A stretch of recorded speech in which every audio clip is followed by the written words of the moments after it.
આણંદમાં ફરી હત્યા, શહેરમાં ભયનો માહોલ. સામાન ઉતારવાની સામાન્ય બાબતે થયેલા ઝઘડામાં યુવકની હત્યાની ઘટના સામે આવી. નમસ્કાર દર્શક મિત્રો, ચરોતર બ્રેકિંગ ઇન્ડિયામાં આપનું સ્વાગત છે. આણંદ શહેરમાં ફરી એકવાર હત્યાની ઘટના સામે આવતા ચકચાર મચી છે.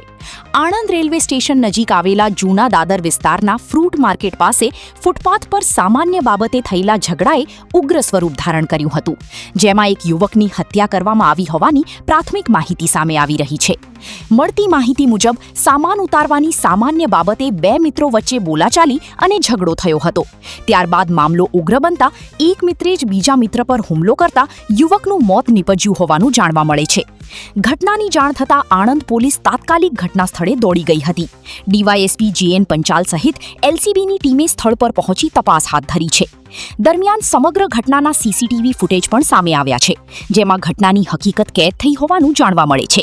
પોલીસ દ્વારા સીસીટીવી ફૂટેજના આધારે વધુ તપાસ હાથ ધરવામાં આવી રહી છે. આણંદ શહેરમાં એક જ મહિનામાં હત્યાનો આ બીજો બનાવ સામે આવતા શહેરમાં ભયનો માહોલ જોવા મળી રહ્યો છે. આ હત્યા મામલે જુઓ શું કહ્યું ડીવાયએસપી જીએન પંચાલ સાહેબે આપી પ્રતિક્રિયા. આવી જ તાજી અને વિશ્વસનીય ખબર માટે જોડાયેલા રહો ચરોતર બ્રેકિંગ ઇન્ડિયા સાથે.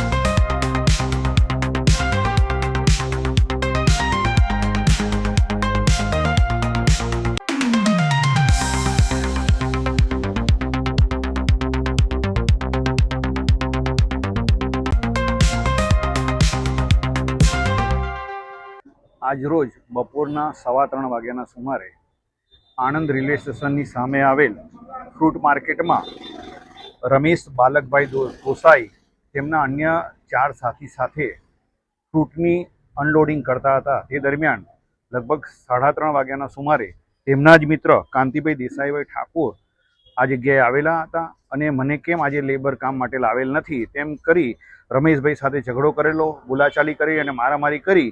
એ દરમિયાન કાંતિભાઈ દેસાઈભાઈ ઠાકોરે પોતાની પાસેનું ચપ્પાથી રમેશ બાલકભાઈ ગોસાઈ ઉપર ઉપરા છાપરી 3 થી 4 ઘા મારી તેમનું મોત નિપજાવેલ છે. આ બાબતે આણંદ ટાઉન પોલીસ સ્ટેશનમાં જાણ થતાં Anand town PI Shri Kandoriya, PSI Shri Jhala તથા સ્ટાફના માણસો આવી ગયેલા હતા.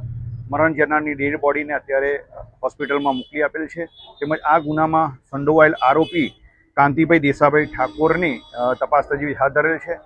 પોલીસ અધિક્ષક શ્રી જસાણી સાહેબની સૂચના અને માર્ગદર્શન હેઠળ આ આરોપીને પકડવા માટે એલસીબી તથા આણંદ ટાઉનની અલગ અલગ ટીમો બનાવી અને આરોપીને ધરપકડ કરવાના ચક્રો ગતિમાન કરેલ છે.